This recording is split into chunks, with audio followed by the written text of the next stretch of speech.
Those of you that know me know I'm a huge fan of generic bargains, so much so I am a proud card-carrying member of the Cathedral of Generic Bargains. However, there are times in life where you absolutely positively need the top shelf brand. The question is, does that same logic apply to large luxury cars?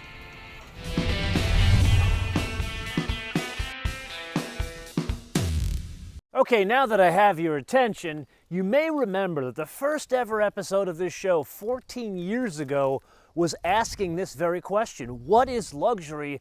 And we used the predecessor to this car. In over 14 years, I think we've answered luxury is four things. It's design, it's craftsmanship, meaning how it's screwed together, and then this being 2023, a list of tech is compulsory, and then there's that X factor. How does it make you feel? Enter the generic part of the equation. This, the Genesis G90, which was completely redesigned last year, and that brings us to the first of those four aspects that make up luxury: design. You look at this and the thing that jumps out at you immediately, this is light years beyond that first car we featured on the show 14 years ago, the Hyundai Equus, and not just because technically it's no longer a Hyundai. You see this, it says, I'm a luxury car. But the folks at Genesis, they admit that they have a problem. And the problem is as follows: no one knows about them. You see, they pay very fancy marketing companies to tell them that no one has heard of Genesis. And from what I understand, there are these different measurements of brands. Like, everyone knows about Apple and Nike. Everyone knows about Mercedes and, say, BMW. And when those very well-paid marketing folks ask the man on the street, hey, what do you think of Genesis? Other than a look of confusion, they're like, I have no idea what you're talking about. You see, that very fancy marketing firm that Genesis has hired has told them through these very expensive reports that your brand recognition is 50% of what non-luxury car brands are. That is why I'm making the case to you that although you and I seem to love Genesis over the past 14 years, it's still very much, at least to people that are non-car folks, a generic car brand.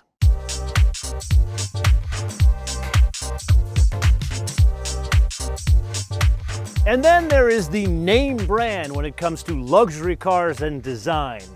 What, you're expecting something else? Well, think about it. Back in 2009, when we shot that Hyundai Equus, people thought of luxury cars as big, long sedans. However, after 25 plus years of SUVs and crossovers being force-fed down our throat, here in 2023, more people think a luxury car looks like this than something that looks like this.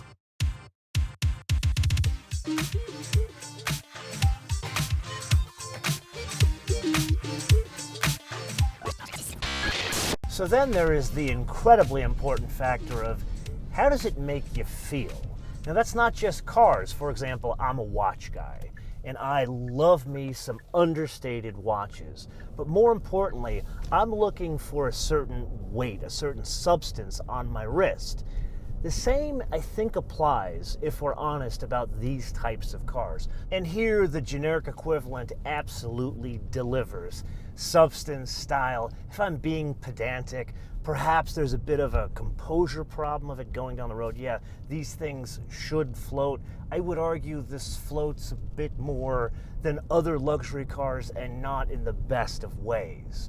Then there's the way this thing delivers power. Now, this one we're driving is the more fancy of the two. It's the 3.5 turbo with the 48-volt E supercharger. So what does that mean to you and I? Well, it's got over 400 horsepower and over 400 pounds of torque. Sounds great until you realize that anything this competes against, anything, whether it's electric or gas, they are missiles. The way they deliver power, it's more sensual, it's more smooth.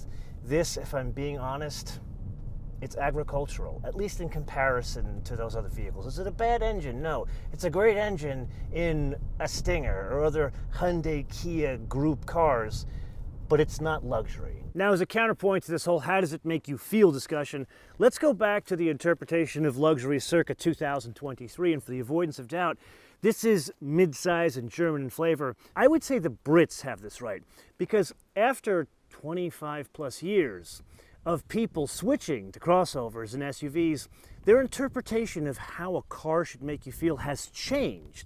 And it's the Range Rovers that got it right. But people back in 1970, they didn't understand that.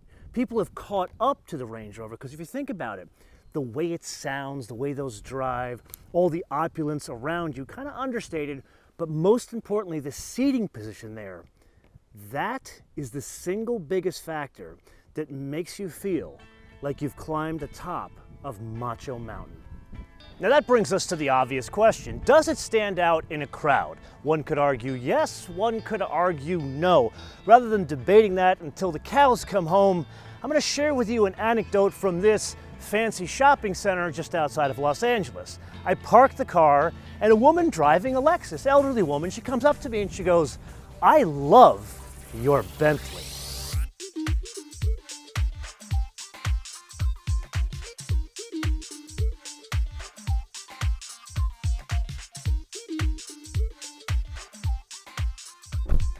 And that brings our discussion to a list of technology. And like any good generic alternative, there's a lot of stuff we've seen before. Things most luxury people wouldn't understand. Rear wheel steering and a multi-chamber air ride. That multi-chamber air ride we've seen in many Porsche. Then the kind of stuff that folks that would buy a car like this would understand. It's got a very flash Bang & Olufsen audio system, and they've pilfered two tricks, at least packaging tricks, from two different German auto manufacturers. Like, for example, the tweeters on the dash, they pop up when you switch the car on, like an Audi, and then they have an extra speaker in between the two panoramic roof panels, like an S-Class. And then, of course, the pièce de résistance, it has the same seat as an S-Class. However, sizing is like the front. If you're over like 5'8", this is not going to be the most comfortable alternative, although it is incredibly comfortable.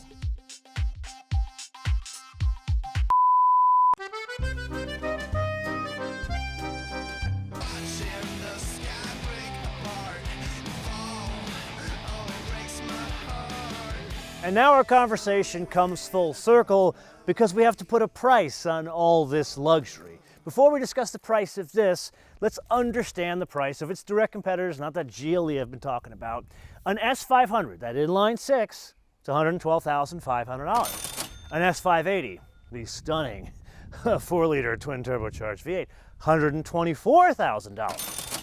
This one, the basic one, can be had for $88,400. But this is not the basic one. This is the one with all the fancy bits we discussed in the back seat, which makes it $98,700. Add $575 for that stunning Capri blue paint that works beautifully in contrast to the Dune Napa leather interior. And this is over $100,000. And here's where we get to a bit of a problem. You see, the kind of people that buy near luxury, let's call that 5 Series E-Class G80, the generic alternative, I would argue, is the far better choice there, because you're getting more for your money, and they're very close in terms of the way they deliver power and the way they drive. This is a completely different kettle of fish, because there's the way it drives, and this, it just does not hold a candle to even the S500. And it's not because it falls down on design or even what's underneath the vehicle, it's that propulsion system.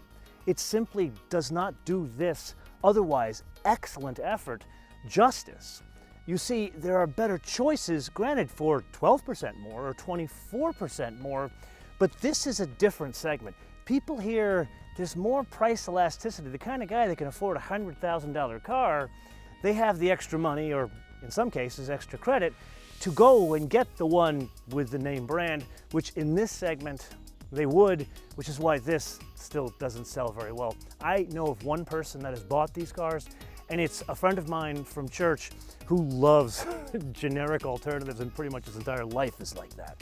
Which brings us to a wish list, if I could call it here, because really this has been a different kind of episode. And the wish list, they should have gone in one of two different directions.